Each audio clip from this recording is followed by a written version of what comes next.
biyadikal khair. Hanya di tanganmu lah semua kebaikan. Jadi semua kebaikan datangnya dari Allah. Coba kalau Allah menciptakan alam raya ini tidak dengan cara baik, alam raya ini sudah hancur dari dulu. Ini berpuluh-puluh miliar. Oh, itu silakan berteori. Alam raya bumi kita ini sudah berapa miliar tahun, silakan. Tapi kok masih tetap sustain, ya?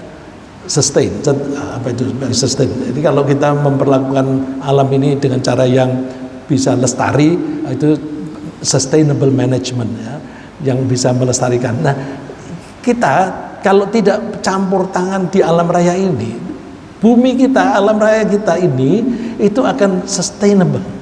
Allah yang membuat sustainable, artinya semuanya dibuat dengan harmonis. Yang harmonis itu ada yang ada yang kuat, ada yang lemah, ada yang membunuh, ada yang dibunuh. Semuanya itu baik.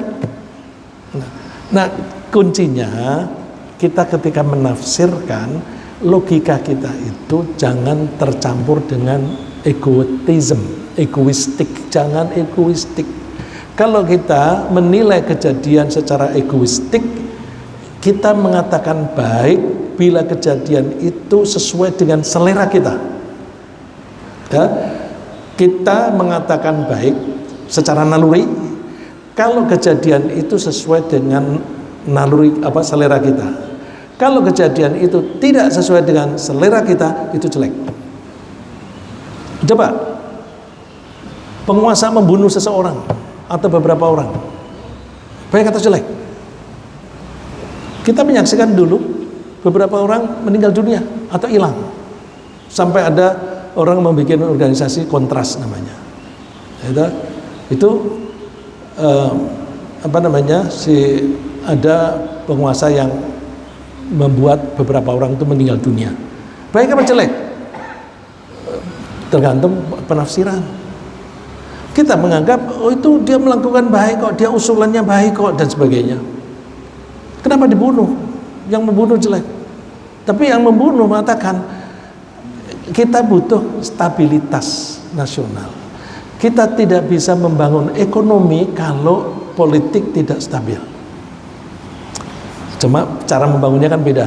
Kalau Rasulullah membangun stabilitas dulu. Madinah itu biasa orang pada berantem, tapi oleh Rasulullah dibuat stabil dulu.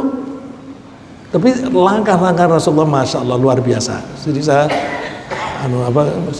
kalau membaca itu saya kagum. Orang yang kelompok yang biasanya berantem itu menjadi rukun, begitu tolong menolong. Nah, karena Rasulullah bisa membangun dengan cara yang baik, yang secara natural.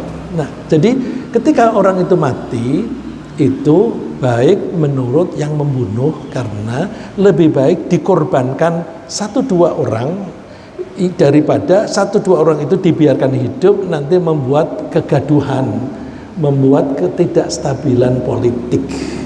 Jadi korban 1-2 orang untuk kebaikan seluruh masyarakat. Itu kan pola pikir gimana itu? Militeristik apa bukan? Oh, tidak hanya pemerintahan yang militer. Di negeri sana, negaranya negara Islam, ada seorang wartawan yang ngeritik pemerintahnya. Dia tidak usah pulang di kampung halaman. Dia di negara lain masuk ke kedutaan, nggak pulang-pulang, nggak keluar. Bahkan bekasnya pun tidak ada. Jadi apakah tulangnya atau rambutnya nggak ada? Kok bisa hilang? Nah, itu baik apa jelek? Nah, yang membunuh yang mengatakan daripada ini dibiarkan hidup, nanti kerajaan itu menjadi kacau. Lebih baik udah ini aja dimatikan 1 orang, korbankan 1 orang demi keselamatan orang banyak. Nah, oleh karena itu ketika kita melihat sesuatu kejadian, jangan diikutkan ego kita, karena ego kita itu menerjemahkan baik atau buruk sesuai dengan selera atau tidak. Meninggal dunianya seorang istri, baik apa buruk? Tergantung. Kalau seleranya dia kepengen kawin lagi, maka meninggalnya istri baik bagi dia. Makanya Allah mengatakan Wa asa an takrahu syai'an wa huwa khairul lakum. Jangan-jangan kamu membenci sesuatu tapi itu baik. Wa asa an tuhibbu syai'an wa huwa syarrul lakum. Jangan kamu kira yang kamu suka itu berarti buruk baik, belum tentu, mungkin buruk. Jadi ketika kita menilai kejadian itu kita jangan menyertakan ego kita, terus kita mencoba memahami maksudnya Allah apa. Contoh ya, sakit. Ada hadis yang saya tidak hafal teksnya, tetapi pengertiannya kurang lebih begini. Ada hamba yang dia beriman dan dia beramal soleh, tapi amal solehnya terbatas. Allah menyayangi orang ini dan ingin memasukkan orang ini masuk surga dengan modal yang dia sudah ada, tapi modalnya kurang. Allah membuatnya gimana? Aku buat dia tidak usah berbuat apa-apa secara tenaga, tapi dia punya pahala yang besar sehingga pahala itu bisa memasukkan dia ke surga. Yaitu apa? Dibikin sakit. Kalau kita sakit, kita ridho kepada Allah, kita bisa menerima apa adanya, maka menurut Rasulullah sakit kita sebenarnya bukan sakitnya, sabar kita terhadap sakit itu menggugurkan pahala menggugurkan dosa-dosa kita bagaikan gugurnya daun-daun dari pepohonan. Nah, jadi ketika sakit, ini kayaknya Allah ini ingin memberi aku pahala yang besar. Jangan mengeluh ketika sakit, jangan mengeluh. Ya, kalau kita runut, sakit itu dari mana sih? Dari Allah atau dari kita? Yang membuat sakit Allah, tetapi kita ikut andil, ya, kita ikut andil. Ini masih berkaitan dengan ini. Misalnya apa? Ma asabaka min hasadin faminallah, wa ma asabaka min sayyi'atin famin nafsik. Kalau kamu tertimpa sesuatu yang baik, itu dari Allah. Tapi kalau kamu tertimpa yang buruk, itu dari kamu. Logis gak?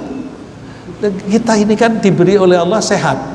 Umumnya kita ini sehat waktu masih bayi. Gak ada tekanan darah tinggi, gak ada penyakit ini dan itu. Tetapi kemudian kita makan seenaknya sendiri, terus kita kena diabetes. Kenapa kamu bilang diabetes? Coba caramu makan bagaimana? Makanku ini. Dari dokter kan bilang, nah itu kamu sukanya makan yang begitu-begitu, akhirnya kamu sakit diabetes. Jadi sakit diabetes dari siapa? Dari diri sendiri. Jadi kalau Allah mengatakan wa ma asabaka min sayyi'atin famin nafsi, kalau dia buruk itu dari dirimu sendiri. Kalau aku ini kenapa sih? Temanku sekelas dari SD sampai perguruan tinggi, aku selalu bersama. Dia nasibnya beda dengan aku, dia kaya, aku miskin. Terus nyalain Allah. Enggak, coba cek secara hidupmu bagaimana, perilakumu kayak apa.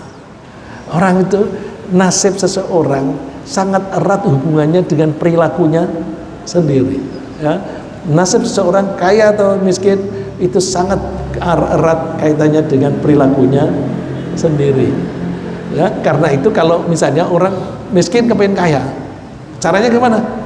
Ubah aja perilakumu diubah, nanti nasibmu berubah, ya. Jadi kalau mau mengubah nasib, caranya ubah dulu perilaku kita, ya. Jadi innallaha la yughayyiru ma biqaumin hatta yughayyiru ma bi anfusihim.